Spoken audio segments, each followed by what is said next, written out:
Time waste मत करना इसको पढ़ के, ठीक है। ये डेटा इतना याद भी नहीं होगा और आपको याद भी नहीं करना है, ठीक है। इसमें कुछ मुख्य घोषणाएं की गई हैं, उन घोषणाओं के बारे में जान लीजिए कि शहरों में रोजगार सुनिश्चित करवाने के लिए एक योजना चलाई जा रही है, इंदिरा गांधी शहरी रोजगार गारंटी योजना। जैसे गांवों में मनरेगा योजना चलती है, उसी प्रकार की योजना जो है शहरों में चलाई जा रही है, इंदिरा गांधी शहरी रोजगार गारंटी योजना। इस योजना के तहत जो शहर के निवासी हैं, जिन परिवारों के पास काम नहीं है या जो शहर के निवासी हैं, उनको प्रतिवर्ष 100 दिन का रोजगार है वो उपलब्ध करवाया जाएगा। किस योजना के तहत? तो इंदिरा गांधी शहरी रोजगार गारंटी योजना के तहत। इसके तो नाम से ही पता चल रहा है कि इंदिरा गांधी शहरी रोजगार गारंटी योजना के तहत कितने दिन का रोजगार उपलब्ध करवाया जाएगा? तो 100 दिन का रोजगार उपलब्ध करवाया जाएगा। ये आपसे क्वेश्चन पूछा जा सकता है, ठीक है। नेक्स्ट इसमें कि महात्मा गांधी नरेगा योजना में उपलब्ध 100 दिन का जो रोजगार था उसे बढ़ाकर के अब 125 दिन का कर दिया गया है। अब आपको ये जो मनरेगा योजना है, महात्मा गांधी नरेगा योजना, इसके बारे में कुछ और भी डिटेल आपको याद रखनी है, जो मैं आपको अभी बता रही हूँ। कौन कौन सी डिटेल आपको याद रखनी है इसके बारे में? पहली नंबर 1 कि इसमें जो 100 दिन का रोजगार था उसे 125 दिन का कर दिया गया है। नंबर 2, सूखा जो क्षेत्र होंगे उनमें 150 दिन का जो रोजगार है महात्मा गांधी नरेगा योजना के तहत दिया जाएगा। नंबर 3, इसमें जो शहरिया, खेरवा, कथोड़ी और दिव्यांगजन हैं, इनके लिए रोजगार है 200 दिन का दिया जाएगा, इनको रोजगार महात्मा गांधी नरेगा योजना के तहत, ठीक है। ये सभी चीज़ें आपको इसके बारे में याद रखनी है। साथ ही ये भी याद रखना है कि ये जो इसका जो एक्ट आया वो 2005 में आया और इसकी जो ये जो मनरेगा योजना है वो स्टार्ट की गई थी 2 फरवरी 2006 को, जो है पूरे भारत में ये लागू कर दी गई थी। एक्ट आया 2005 में और 2 फरवरी 2006 से ये पूरे भारत में लागू की गई, ठीक है। इसके तहत जो है 100 दिन का रोजगार दिया जाता था, लेकिन राजस्थान में इसे 125 दिन का कर दिया है। ये चीज़ इंपॉर्टेंट है, आपसे पूछा जाएगा कि मनरेगा के तहत जो है राजस्थान में कितने दिन का रोजगार दिया जाता है। तो उसमें ऑप्शन में 100 भी मिलेगा और ऑप्शन में 125 भी, तो आपको 125 करके आना है, ठीक है। ये चीज़ें आपको याद रखनी है, ठीक है। कि निरोगी राजस्थान के संकल्प को साकार करने की दृष्टि से प्रदेशवासी को चिकित्सा एवं स्वास्थ्य सुविधा सुलभ कराने के लिए मुख्यमंत्री निःशुल्क दवा योजना, निःशुल्क जांच योजना के साथ साथ मुख्यमंत्री चिरंजीवी स्वास्थ्य बीमा योजना लागू करने से राजस्थान यूनिवर्सल हेल्थ उपलब्ध करवाने वाला अग्रणी राज्य बन गया। अब आपको इतनी डिटेल आपको याद जो है नहीं रखनी है, इस तरीके से तो नहीं रखनी है, क्योंकि इन्होंने जो दिया है वो अब मैं बता रही हूँ आपको, वैसे इसको पढ़ना है और वैसे ही याद रखना है, ठीक है। राजस्थान में सबसे पहले क्या किया गया कि 2 अक्टूबर 2011 को, ये डेट भी आपको याद रखनी है, ठीक है। 2 अक्टूबर 2011 को निःशुल्क दवा योजना लाई गई।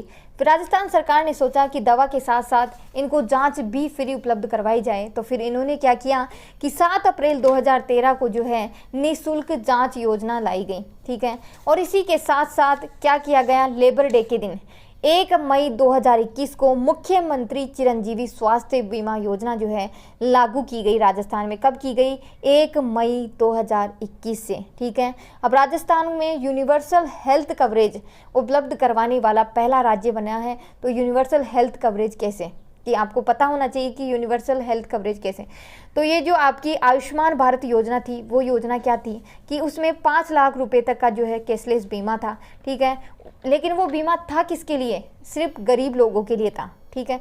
लेकिन राजस्थान सरकार ने क्या किया, राजस्थान सरकार ने इसमें कुछ जो है संशोधन किए हैं, या फिर यूँ कह लो कि इसमें कुछ चीज़ें ऐड की है, ठीक है। तो इसमें आप याद रखना कि राजस्थान सरकार ने क्या किया है। तो राजस्थान सरकार ने जो गरीबी श्रेणी में आते हैं वो लोग, जैसे कि संविदा कर्मी, लघु सीमांत कृषक, ठीक है, और भी जो सोशो इकोनॉमिक कास्ट सेंसस में आते हैं वो लोग, इन सभी लोगों को तो निःशुल्क जो है स्वास्थ्य बीमा दिया जाएगा। लेकिन जो और लोग बच गए उन लोगों को भी जो है 850 रुपये वार्षिक खर्च के आधार पर जो है उनको 850 रुपये खर्च करने होंगे, है ना, प्रति वर्ष, और उनको भी ये जो लाभ है उनको मिलेगा। इसलिए इसे यूनिवर्सल हेल्थ कवरेज जो है कहा गया है। और राजस्थान जो है यूनिवर्सल हेल्थ उपलब्ध करवाने वाला अग्रणी राज्य बना है। इतनी डिटेल आपको इसके बारे में याद रखनी है, ठीक है। फिर बात करते हैं कि आगामी वर्ष से इसी चिरंजीवी योजना के अंतर्गत आप देखिए, आपको जब ये स्टार्ट की गई थी तो इसमें क्या था कि 5 लाख रुपए तक का कैशलेस बीमा दिया जाता था, लेकिन अब इसे बढ़ा करके 10 लाख कर दिया गया है। आपको याद रखना है, पूछा जाएगा कि मुख्यमंत्री चिरंजीवी स्वास्थ्य बीमा योजना है, उसके तहत कितने रुपए का जो है कैशलेस बीमा उपलब्ध करवाया जाता है। तो इसके तहत 10 लाख रुपए तक का, वर्तमान में 10 लाख रुपए तक का जो है कैशलेस बीमा जो है उपलब्ध करवाया जा रहा है। ठीक है, मुख्यमंत्री चिरंजीवी स्वास्थ्य बीमा योजना के तहत क्या किया गया है कि कुछ और बीमारियों को जो है इसमें ऐड किया गया है। उन बीमारियों के नाम आपको याद रखने हैं कि कौन कौन सी जो है बीमारियां इसमें ऐड की गई हैं। ठीक है, पिछली बार जो बजट आया था उसमें जो बीमारियां ऐड की गई थी उनके बारे में पूछा गया था। आपसे 4 कथन दे देंगे कि इन निम्न में से कौन सा कथन मुख्यमंत्री चिरंजीवी स्वास्थ्य बीमा योजना के बारे में गलत है और कौन सा सही है। तो आपको ये सारी चीज़ें याद रखनी है। ठीक है, तो इसमें जो है पहली दी गई है कि कोक्लियर इम्प्लांटेशन। कोक्लियर इम्प्लांटेशन क्या होता है? ये एक सुनने का डिवाइस होता है। ठीक है, जो आपकी सुनने वाली जो होती है ना, उसको सेंस करने का कार्य करता है, जिससे आपको जो है अच्छी तरीके से सुनाई दे। ठीक है, तो ये कोक्लियर इम्प्लांटेशन इसी के तहत आ रहा है। Bone marrow transplant, organ transplant, blood platelets, plasma transfusion और लिम्ब प्रोस्थेसिस। ठीक है, लिम्ब प्रोस्थेसिस यानी कि बोन कैंसर का इलाज भी अब निःशुल्क जो है उपलब्ध करवाया जाएगा मुख्यमंत्री चिरंजीवी स्वास्थ्य बीमा योजना के तहत। तो इतनी डिटेल आपको इसके बारे में याद रखनी है। ठीक है, मैंने इसको जो है काफ़ी चीज़ें ढूंढ के इसमें ऐड की है, तो आपको जो है बाहर से पढ़ने की ज़रूरत नहीं पड़ेगी। आप सिर्फ इतना पढ़ लीजिए, आपका काम हो जाएगा। ठीक है, और बजट और इकोनॉमिक सर्वे तो पढ़ के ही जाना, क्योंकि आपके ज़्यादा भी नहीं तो कम से कम 7 या 8 क्वेश्चन आपको इसी में से मिल जाएंगे। ठीक है, अब एक चीज़ और याद रखना है इसके बारे में, ऊपर वाली चीज़ें आपके काम की नहीं है। इसमें मैं 3-4 शब्द बता रही हूँ कि वो क्या क्या होते हैं, फिर आपको ये चीज़ें समझ आएगी। ठीक है, तो आपको ये एक चीज़, पहली चीज़ आपको ये याद रखना है कि राजस्व की प्राप्तियाँ क्या होती हैं। राजस्व की प्राप्ति ये होती है कि राजस्थान सरकार को पैसा कहाँ कहाँ से आ रहा है और किन किन स्रोतों से राजस्थान को पैसा प्राप्त हो रहा है, ये राजस्व की प्राप्तियाँ हैं। ठीक है, दूसरा है कि राजस्व का व्यय क्या होता है। राजस्थान कौन कौन से क्षेत्रों में या कहाँ कहाँ अपना पैसा लगा रहा है, उसे राजस्व का व्यय कहेंगे।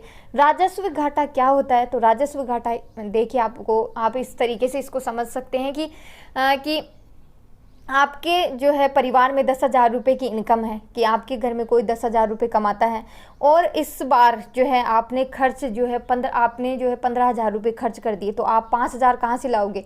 किसी से उधार लोगे, तो वही राजस्व का घाटा है। इसी प्रकार जो राजस्थान को जो है राजस्व घाटा जो है ये होता है कि मतलब राजस्थान की जितनी इनकम है उससे ज़्यादा जो राजस्थान खर्च कर रहा है, वही राजस्व घाटा है। ठीक है, नेक्स्ट इसमें बात करते हैं। तो आपको ये जो है शब्द समझ में आ गए होंगे। अब आप इन शब्दों का जो है समझ के अब यहाँ आएंगे ये काम में। ठीक है, अतः वर्ष 2022-23 का जो बजट है उसके अनुसार अब ये देखिए राजस्व घाटा है, वो पिछली बार जो एग्ज़ाम हुए थे, पता नहीं कौन से एग्ज़ाम में पूछा गया था, राजस्व घाटे की एग्जैक्ट वैल्यू पूछी गई थी, तो आपको याद रखना है। ठीक है, राजस्व की प्राप्तियाँ याद रखना मत रखना, पर राजस्व घाटा ज़रूर याद रख लेना। ठीक है, 2022-23 के बजट के अनुमानों में वो था ना 21-22 वाला बजट मत याद करना, सिर्फ 22-23 वाला ही याद करना। ठीक है, तो वर्ष 2022-23 के बजट अनुमानों के अनुसार राशि 23,488 करोड़ 56 लाख रुपए का जो है राजस्थान को राजस्व घाटा हुआ है। ठीक है, राज्य सरकार ने वर्ष 2022 और 23 के बजट के अनुमानों के अनुसार जो है राजकोषीय घाटा जो है 58,211 करोड़ 55 लाख रुपए अनुमानित किया है। यानी कि राजस्थान सरकार है जो उन्होंने अनुमानित किया है कि राजस्थान सरकार को 58,211 करोड़ 55 लाख रुपए का जो है घाटा अनुमानित किया है इन्होंने। ठीक है, जो कि आपकी जो राज्य सकल घरेलू उत्पाद है यानी कि स्टेट ग्रोस प्रोडक्ट जो वैल्यू है आपकी, उसका 4.36% होगा। ये परसेंटेज भी आपको याद रखना, वैल्यू आप डायरेक्ट एग्जैक्ट याद रखना मत रखना, पर ये जो परसेंटेज है वो पॉइंट में भी पूछी जाती है, तो इसकी वैल्यू हो जाएगी, इसका परसेंटेज हो जाएगा 4.36%। ठीक है, और ये अनुमानित किया गया था 4.37%, जो कि कम है, यानी कि 4.36% ही जो है घाटा हुआ है। अनुमान थोड़ा ज़्यादा ही लगा लिया। ठीक है, ये चीज़ें आपको याद रखनी है। और इसी में से है 0.5% जो अतिरिक्त ऋण है, जो किसके लिए, यानी कि 0.5% यानी कि 6,000 करोड़ रुपए कोविड-19 की प्रतिकूल जो प्रभाव जनता पर हुए हैं उनको राहत देने के लिए इसका यूज़ किया जाएगा। अब इतनी डिटेल आपको इसके बारे में याद रखनी है, इम्पोर्टेंट है, एक एक चीज़ इम्पोर्टेंट है, ठीक है। नेक्स्ट इसमें कि ये कुछ पॉइंट दिए हुए हैं वही जो ऊपर डिस्कस किए जा चुके हैं कि वर्ष 2022-23 के बजट अनुमानों में 2,14,977 करोड़ 23 लाख रुपए की राजस्व को प्राप्ति हुई है। यानी कि राजस्थान ने इतना पैसा है जो कि कमाया है। वर्ष 2022-23 में बजट अनुमानों में 2,38,465 करोड़ 97 लाख रुपए का राजस्व को व्यय हुआ है। यानी कि राजस्थान ने इतना पैसा है जो राजस्थान ने खर्च किया है, ठीक है। वर्ष 2022 और 23 के बजट के अनुमानों के अनुसार राजस्व का घाटा कितना रहा, तो 23,488 करोड़ 56 लाख रुपए है जो राजस्थान को राजस्व घाटा रहा, जो आपकी GSDP थी उसका 4.36% रहा, ठीक है। GSDP का कितना रहा, 4.36%, यानी कि स्टेट ग्रोस डोमेस्टिक प्रोडक्ट जो था उसका 4.36% रहा। और प्रदेश ने जो है इस बार कृषि बजट भी जारी किया है, तो ये प्रदेश का प्रथम कृषि बजट है। इतनी डिटेल आपको याद रखनी है। और नेक्स्ट इसमें है कि 2 अक्टूबर 2011 को मुख्यमंत्री निःशुल्क दवा योजना के माध्यम से, ये मैं आपको ऊपर बता चुकी हूँ कि माध्यम से पहली बार में आम आदमी को महंगे इलाज के बोझ से बचाने के लिए, आपको पता है निःशुल्क योजना 2 अक्टूबर 2011 को स्टार्ट की गई थी। 2013 को निःशुल्क जांच योजना स्टार्ट की गई थी। और अब सभी श्रेणी के राजकीय जो संस्थान हैं उनमें जो है आउटडोर और इनडोर जो सुविधाएं हैं वो उपलब्ध करवा रहा है प्रदेशवासियों को, वो भी निःशुल्क, ठीक है। और साथ ही जो है भविष्य में जो गवर्नमेंट हॉस्पिटल है, मेडिकल कॉलेज, हॉस्पिटल, जिला अस्पताल में CHC, PSC और सब सेंटर में बिना किसी खर्च के पूरा इलाज होगा।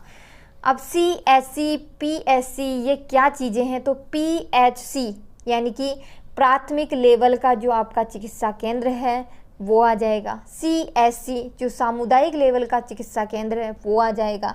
और सब सेंटर यानी कि जो उप जिला अस्पताल है वो इसमें आ जाएंगे, ठीक है। इनमें जो है क्या किया जाएगा, पूरा इलाज कैशलेस होगा। यानी कि आपकी जो 10 रुपये की पर्ची कटती थी ना, वो अब 10 रुपये की पर्ची भी नहीं कटेगी, ठीक है। पूरा आपको फ्री उपलब्ध करवाया जाएगा, ठीक है। CHC, PSC का मतलब पता चल गया, प्राथमिक लेवल के जो चिकित्सा केंद्र है वो। CHC यानी कि सामुदायिक लेवल के जो केंद्र है वो, ठीक है। बात करते हैं इसमें कि शहरी क्षेत्र में रोजगार हेतु इंदिरा गांधी शहरी रोजगार गारंटी योजना जो कि ऊपर बताई जा चुकी है आपको, ठीक है, वो स्टार्ट की गई है सिर्फ शहरों में। इसके तहत 100 दिन का रोजगार दिया जाएगा। नेक्स्ट इसमें कि महात्मा गांधी यानी कि जो नरेगा है उसके तहत राजस्थान में, ठीक है, राजस्थान में 125 दिन का जो है रोजगार उपलब्ध करवाया जाएगा। नेक्स्ट इसमें कि स्कूली विद्यार्थियों के लिए 3 माह की जो है ब्राइड कोर्सेस हैं वो स्टार्ट किए गए हैं। अब ये ब्राइड कोर्सेस होते क्या हैं, ब्राइड कोर्सेस को जो है शॉर्ट लर्निंग कोर्सेस भी कहते हैं। इन कोर्सेस के तहत बहुत ही कम समय में जो है स्टूडेंट को जो है काफ़ी कुछ सिखाया जाएगा, ठीक है, ये चीज़ स्टार्ट की गई है। और एक चीज़ ये भी है कि समस्त 118 लाख घरेलू उपभोक्ताओं को, ठीक है, 100 यूनिट तक प्रति माह उपभोग करने वाले को 50 यूनिट बिजली निःशुल्क, यानी कि अगर आप जो है 100 यूनिट प्रति माह यानी कि पर मंथ खर्च करते हैं बिजली, उसमें से 50 यूनिट तो राजस्थान सरकार निःशुल्क यानी कि माफ़ कर देगी। अगर आप 150 यूनिट खर्च करते हैं तो उसमें 150 यूनिट में 3 रुपये प्रति यूनिट का जो है अनुदान राजस्थान सरकार को करना पड़ेगा।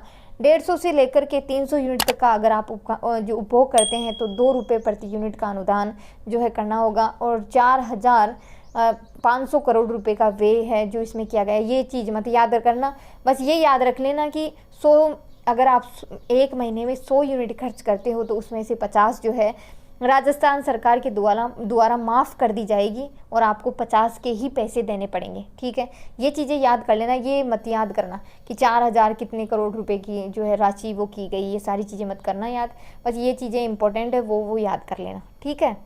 नेक्स्ट इसमें डिस्कस करेंगे चिकित्सा एवं स्वास्थ्य सेवाओं के बारे में डिस्कस करेंगे। ठीक है, तो इसमें है कि मुख्यमंत्री चिरंजीवी स्वास्थ्य बीमा योजना थी, उसमें जो है प्रति परिवार को अब 10 लाख रुपए तक का सालाना चिकित्सा बीमा उपलब्ध करवाया जाएगा। पहले ये बीमा कितना था, 5 लाख रुपए तक का था। ठीक है, अब कितना कर दिया है, अब इसे 10 लाख रुपए कर दिया गया है, तो आपको 10 लाख रुपए याद रखना है। ठीक है, मुख्यमंत्री चिरंजीवी स्वास्थ्य बीमा योजना के तहत cochlear implant, bone marrow transplant, organ transplant, blood platelets, plasma transfusion और लिम्ब प्रोस्थेसिस,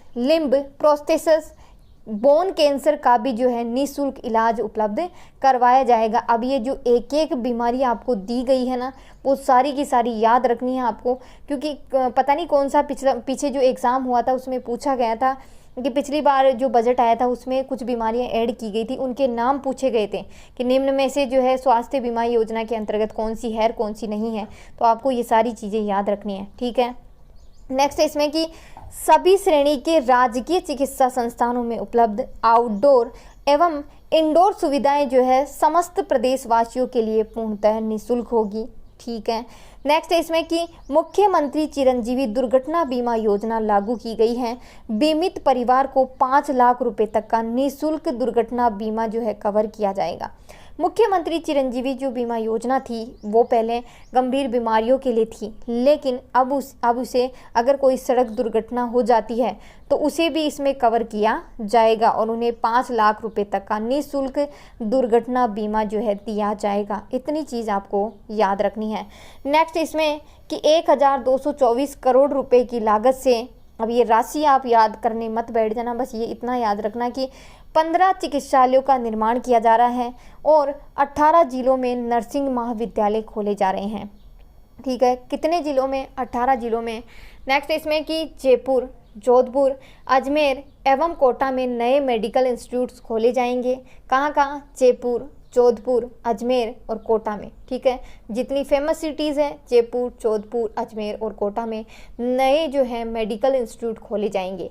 नेक्स्ट है इसमें कि संभागीय मेडिकल कॉलेजों में 7 सुपर स्पेशलिटी सुविधाएं उपलब्ध करवाई जाएगी, यानी कि संभागीय जो मेडिकल कॉलेज हैं 7, उनमें सुपर स्पेशलिटी यानी कि बहुत सारी जो है एडवांस सुविधाएं जो है उपलब्ध करवाई जाएगी। ठीक है, 1000 नए उप स्वास्थ्य केंद्र खोले जाएंगे। ये राशि भी आपको याद रखनी है कि राजस्थान में कितने नए उप स्वास्थ्य केंद्र खोले जाएंगे, तो 1000, कितने, 1000।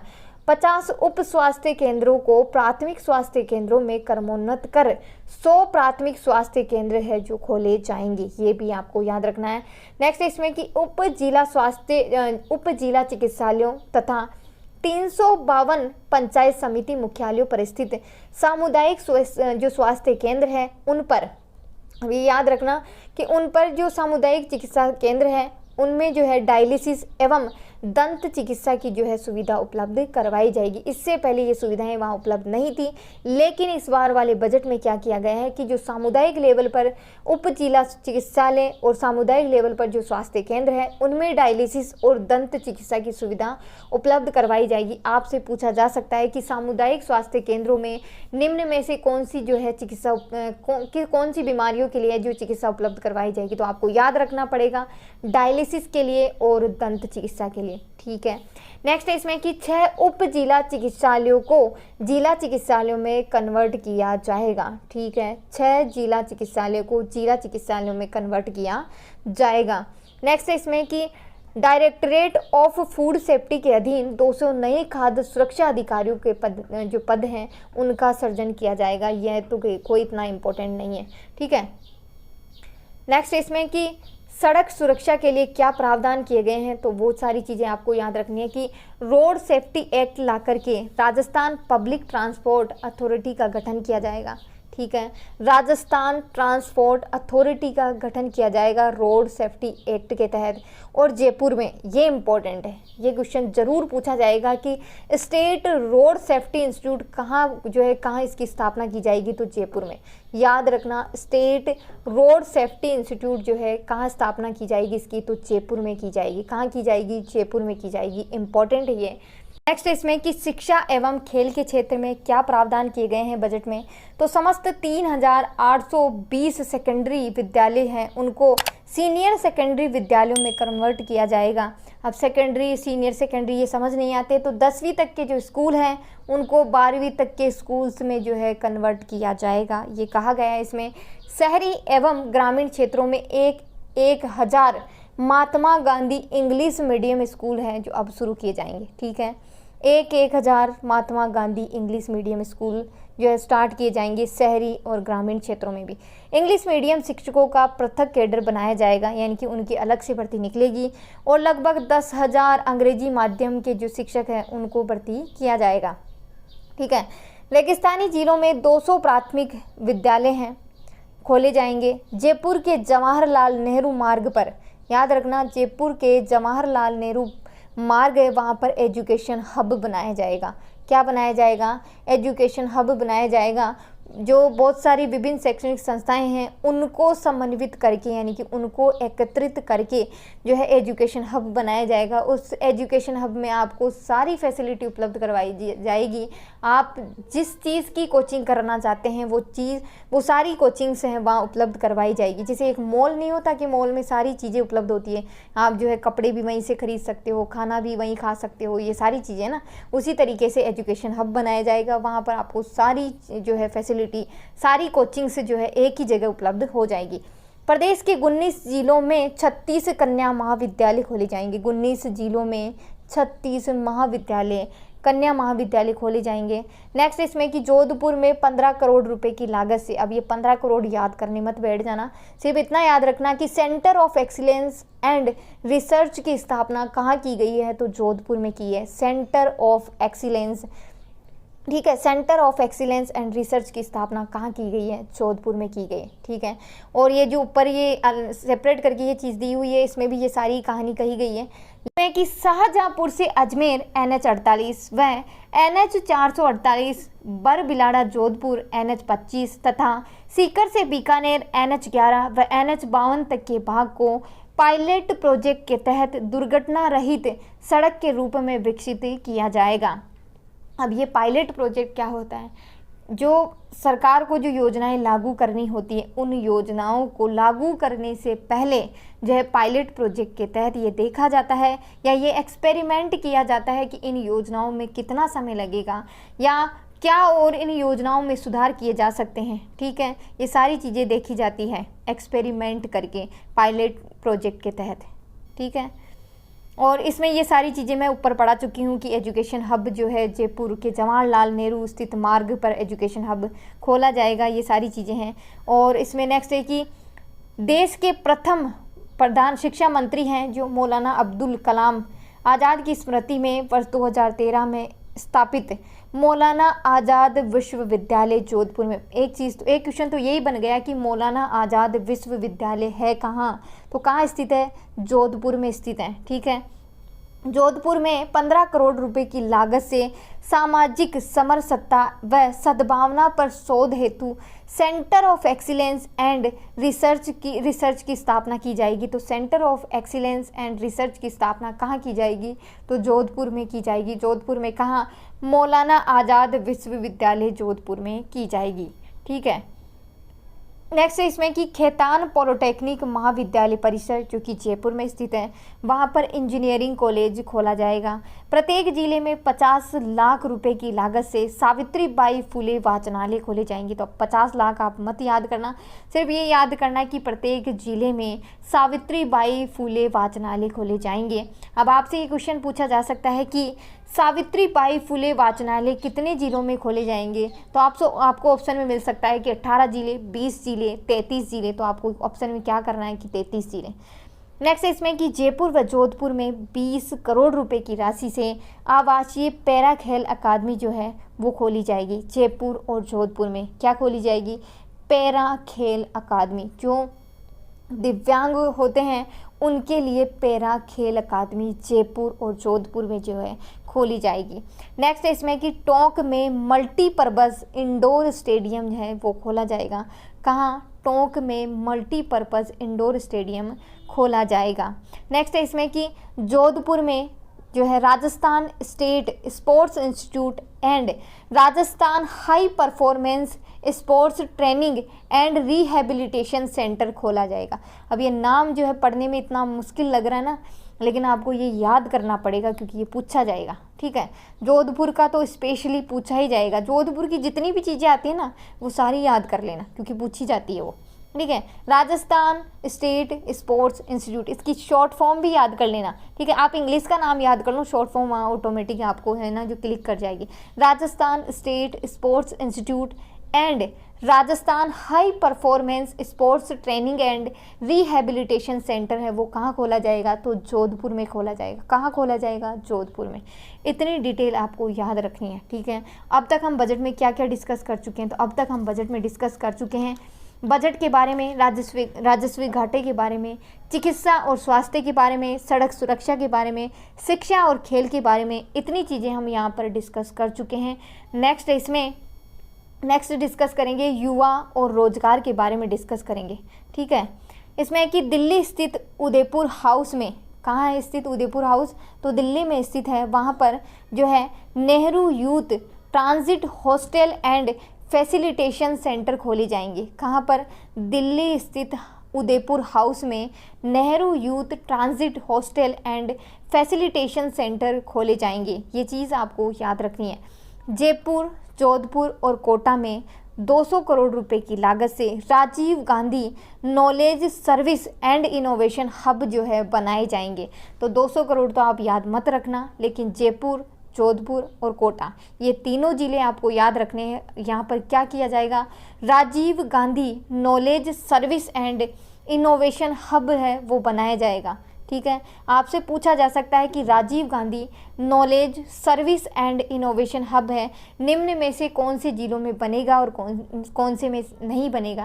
तो आपको ऑप्शन में जयपुर, जोधपुर और कोटा दिखे तो क्लिक कर देना कि ये सही होगा आंसर, ठीक है। महिलाओं के लिए मुख्यमंत्री work from home job work है योजना लाई जाएगी। Work from home job work योजना जो है लाई जाएगी, ठीक है, महिलाओं के लिए। 18वीं राष्ट्रीय भारत स्काउट गाइड जुमरी का रोहतक पाली में आयोजन किया जाएगा। 18वीं राष्ट्रीय भारत स्काउट गाइड जुमरी का रोहट पाली में आयोजन है जो किया जाएगा। नेक्स्ट है इसमें कि बीकानेर, भरतपुर और कोटा में है जो विज्ञान केंद्र खोले जाएंगे। क्या खोले जाएंगे, बीकानेर, भरतपुर और कोटा में विज्ञान केंद्र खोले जाएंगे। एक चीज़ आपको याद रखनी है, इम्पोर्टेंट है। एसओजी में परीक्षाओं के लिए एंटी चीटिंग सेल का गठन किया जाएगा। एसओजी में परीक्षाओं के लिए एंटी चीटिंग सेल का गठन किया जाएगा। विभिन्न विभागों में लगभग 1 लाख अतिरिक्त पदों पर जो है भर्तियाँ निकाली जाएंगी। नेक्स्ट इसमें कि अच्छे माहौल में अध्ययन करने की सुविधा उपलब्ध कराने के लिए तथा साथ ही युवाओं को कंप्यूटर, इंटरनेट और पुस्तकों आदि की सुविधाएं उपलब्ध करवाने के लिए सावित्रीबाई फुले वाचनालय जो है स्थापित किए जाएंगे। वो भी प्रत्येक जिले में जो है स्थापित किए जाएंगे। ये ऊपर डिस्कस कर चुके हैं हम, ठीक है। नेक्स्ट इसमें कि पैरा खिलाड़ियों को उच्च तकनीकी प्रशिक्षण, ट्रेनिंग उपकरणों व अभ्यास हेतु जयपुर व जोधपुर में जो है आवासीय पैरा खेल अकादमी जो है स्थापित की जाएगी। कहाँ की जाएगी, जयपुर और जोधपुर में। ये भी ऊपर हम डिस्कस कर चुके हैं।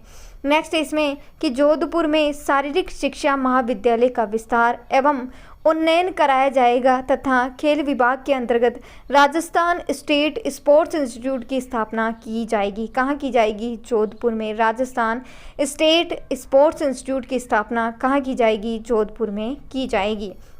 नेक्स्ट इसमें बात कही गई है कि जयपुर में जो सवाई मानसिंह स्टेडियम है उसी की तरह जोधपुर में जो है Rajasthan high performance sports training and rehabilitation जो सेंटर है वो बनाया जाएगा। कहाँ बनाया जाएगा, जोधपुर में, ठीक है। नेक्स्ट है इसमें कि प्रदेश के जो कम आयु के बच्चे हैं, जो युवा बच्चे हैं, वो दिल्ली में विभिन्न कोचिंग या करियर काउंसलिंग को लेकर के अपना भविष्य संवारने के लिए वहाँ रुकेंगे। उन बच्चों को ठहरने की सुविधा उपलब्ध करवाने के लिए उदयपुर हाउस जो कि दिल्ली में स्थित है, वहाँ पर 500 लड़कियों और लड़कों के लिए है। 250 कमरे जो हैं Nehru youth transit hostel and facilitation centre जो है प्रस्तावित किया गया है, ठीक है। ये चीज़ आपको याद रखनी है इसके बारे में। नेक्स्ट इसमें कि सर्विस सेक्टर, एमएसएमई एवं स्टार्टअप जो है उनको सस्ती दरों पर प्लग एंड प्ले फैसिलिटी उपलब्ध कराने के लिए जयपुर, जोधपुर और कोटा में जो है Rajiv Gandhi knowledge service and innovation hub जो है प्रस्तावित किए गए हैं। ठीक है, ये चीज़ आपको याद रखनी है कि स्टार्टअप वाले जो युवा है, सर्विस सेक्टर के जो युवा हैं, उनको जयपुर, जोधपुर और कोटा में Rajiv Gandhi knowledge service and innovation hub है वो जो है यहाँ प्रस्तावित किए गए हैं और जयपुर, जोधपुर और कोटा में खोले जाएंगे। ठीक है, इतनी डिटेल आपको याद रखनी है। नेक्स्ट इसमें औद्योगिक विकास के बारे में जो है डिस्कस करेंगे कि औद्योगिक विकास के बारे में बजट में जो है क्या क्या कहा गया है। तो 32 औद्योगिक क्षेत्रों की स्थापना की जाएगी बजट 2022-23 के तहत। सलारपुर औद्योगिक क्षेत्र, ग्रेटर भिवाड़ी तथा बोरनाड़ा जोधपुर में 250 करोड़ रुपए की लागत से टेक्नोलॉजी आधारित मल्टी स्टोर इंडस्ट्रियल कॉम्प्लेक्स बनाया जाएगा। ठीक है, कहाँ बनाया जाएगा? सलारपुर औद्योगिक क्षेत्र, ग्रेटर भिवाड़ी तथा बोरनाड़ा जोधपुर में टेक्नोलॉजी आधारित मल्टी स्टोर इंडस्ट्रियल कॉम्प्लेक्स बनाया जाएगा। नेक्स्ट इसमें कि पंचभद्रा बाड़मेर में पेट्रोलियम, केमिकल एवं पेट्रोकेमिकल इन्वेस्टमेंट रीजन है उसकी स्थापना की जाएगी। कहाँ? पंचभद्रा बाड़मेर में पेट्रोलियम, केमिकल एवं पेट्रोकेमिकल इन्वेस्टमेंट रीजन की स्थापना की जाएगी पंचभद्रा बाड़मेर में। इम्पोर्टेंट है, ये पूछा जाएगा। औद्योगिक इकाइयों हेतु राजस्थान औद्योगिक सुरक्षा बल का गठन किया जाएगा। उसके तहत 2000 सुरक्षा कर्मियों की भर्ती भी निकाली जाएगी। नेक्स्ट इसमें सामाजिक सुरक्षा के लिए क्या बजट में जो है फैसले लिए गए हैं या क्या बजट में कहा गया है। सामाजिक सुरक्षा के लिए सोशल सिक्योरिटी SC व ST विकास कोष की राशि है जो है 500 करोड़ रुपए कर दी है। ठीक है, कितनी कर दी है? 500 करोड़ रुपए कर दी। अब ये राशि आपको याद रखनी, पिछली वाली राशि आपको याद नहीं करनी थी, लेकिन ये याद रखना SC और ST कोष के लिए जो राशि है वो 500 करोड़ रुपए कर दी गई है विकास कोष के लिए। नेक्स्ट इसमें कि सामान्य श्रेणी के इकोनॉमिकली वीकर सेक्शन यानी कि EWS परिवारों के लिए 100 करोड़ रुपए का EWS कोष जो है लाया गया है। ठीक है, या कोष बनाया गया है। तो ये भी आपको याद रखनी है कि EWS कोष है उसमें कितनी राशि रखी गई है, तो 100 करोड़ रुपए। इंदिरा गांधी रसोई की जो संख्या है वो 1000 कर दी गई है। इंदिरा गांधी रसोई की योजना कितनी कर दी गई है? संख्या कितनी कर दी है? 1000 कर दी गई है और उसमें लगभग 250 करोड़ रुपए का वार्षिक व्यय होगा। तो ये 250 करोड़ याद मत करना, पर इनकी संख्या जरूर याद कर लेना, 1000। नेक्स्ट इसमें कि मुख्यमंत्री दिव्यांग स्कूटी योजना के अंतर्गत 5000, ठीक है, व कालीबाई भील एवं देवनारायण योजना के तहत 20,000 स्कूटी है जो वितरित की जाएगी। नेक्स्ट इसमें कि जामडोली जयपुर में बाबा आमटे दिव्यांग विश्वविद्यालय खोला जाएगा। जामडोली जयपुर में बाबा आमटे दिव्यांग विश्वविद्यालय खोला जाएगा। नेक्स्ट इसमें कि बेघर, वृद्धजन, कामकाजी महिलाओं एवं SI निराश्रित व्यक्तियों के लिए मुख्यमंत्री पुनर्वास गृह योजना लागू की गई है।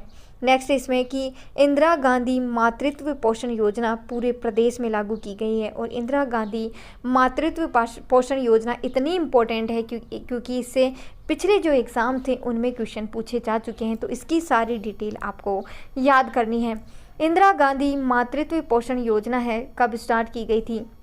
तो 19 नवंबर 2020 को ये स्टार्ट की गई थी। इस योजना के तहत जो है 5 किस्तों में 6000 रुपये जो है दिए जाते हैं।